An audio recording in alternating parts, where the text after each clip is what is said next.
তো hello everyone, আমি মাম্পি আর তোমরা দেখছো মিষ্টু মাম্পি সিরিজ চ্যানেল। আজকের ব্লগটা একটু অন্যরকম হতে যাচ্ছে, আশা করি ভালো লাগবে।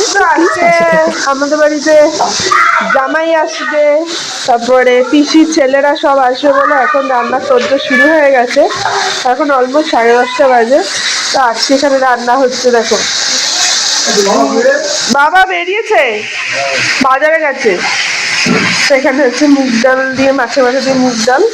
আর দুঃখের বিষয় দেখো, গাছের লেবুটা নেই, সব গাছটা কেটে ফেলা হয়েছে, যেটা দিয়ে হচ্ছে ভালো লাগবে লেবু। আর এখানে হচ্ছে মাংস, তারপরে তারপর কোথায় আলু পটল, কোথায় গেল আলু পটল চাটনি, ওগুলো কোথায় গেল খুঁজে পাচ্ছি না। যাই হোক, আসুক এপাশে, তারপর তোমাকে দেখ। এই যে হলো আলু পটল। আর বাবা গেছে বাজারে, কালকে বলেছিল লোটে মাছ আনবে, তো আর আনেনি। আর যে না নিয়ে আসে লোটে মাছে বড়া করবে, তো এখন সেই লোটে মাছ আনতে গেছে আর এখন বসাবে আলু পটল। এ না মা। আর আরেকজন চলে গেছে ঘুরতে। এ বাবা, এখানে চলে গেছে ও, ওটার উপরে ঠিক আছে, ও চলে গেছে ও সঙ্গী সাথীদের কাছে। তো আজকে তো বাড়ি চলে গেছে, চলে যাবে, আর বাড়ি গেলেই তো একাই হয়ে যাবে, তো ওই জন্য আমি আর বাধা দিই না। তো এখন পাশে কাকিমা দিল, বলবো না তুই এটা এখন শুধু শুধু খা, হ্যাঁ খা তোকে। তাই এখন বসবো খেতে। খাওয়ার আগে যদি এরকম শুধু শুধু একটু মুখে খেতে হয় তো ভালোই লাগে খেতে। তো এখন একটু খাবো। হ্যাঁ মা, দাও। তুমি খাওয়া দাওয়া করছি। আর ওর বাবা আসবে আজকে, একটু দোকানে গেছে, দোকান টোকান বন্ধ করে 2টোর সময় আসবে। পিসির ছেলে ঘর ভর্তি লোক, কিন্তু বাড়িতে লোকজন আসলে বেশ ভালোই লাগে, কিন্তু যতই যাই বলো না কেন একটা ঘর বাড়িটা গম গম করে। ওর কথা তো আমি টাকা দেবো আমি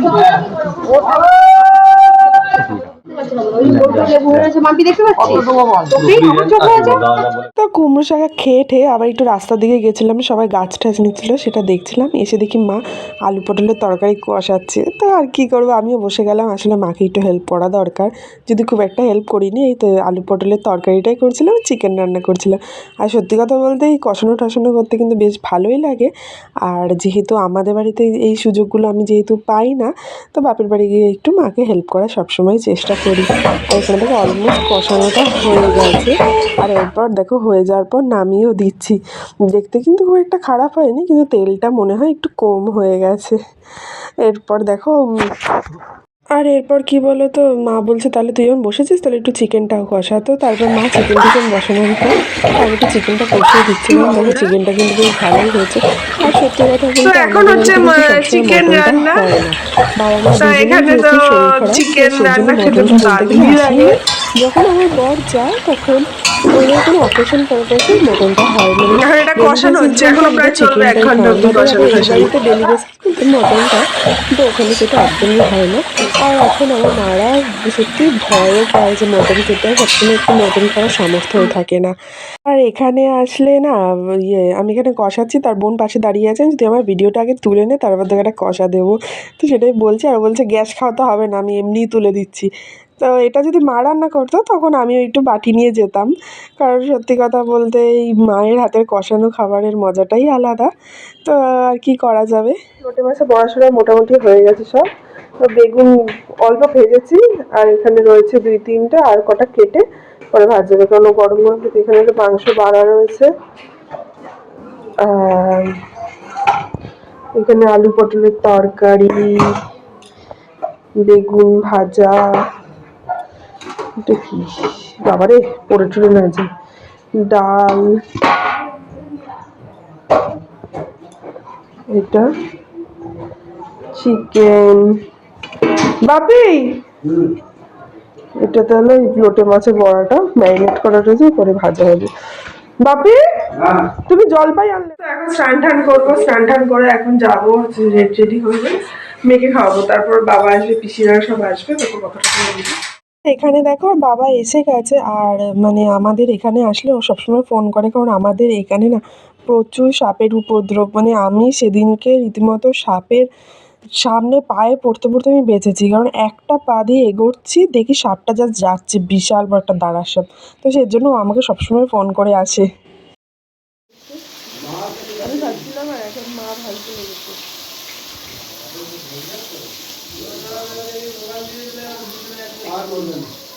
আর এখন ছোট কিছু ছেলে এসে তো যাই যাকে আনতে।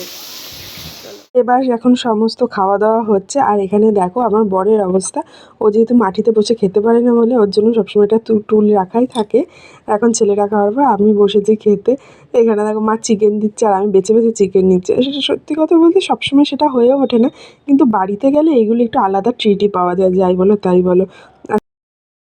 তো এখন এখানে হলো ঝগড়া বাজছে হলো ছোট পিসিকে আমাদের বাড়ি নিয়ে যাওয়ার। তো এখন হলো সেই ব্যাপারটা হয়েছে। এখন কি করবে বুঝতে পারছে না, সেটা বিশাল একটা মিটিং চলছে।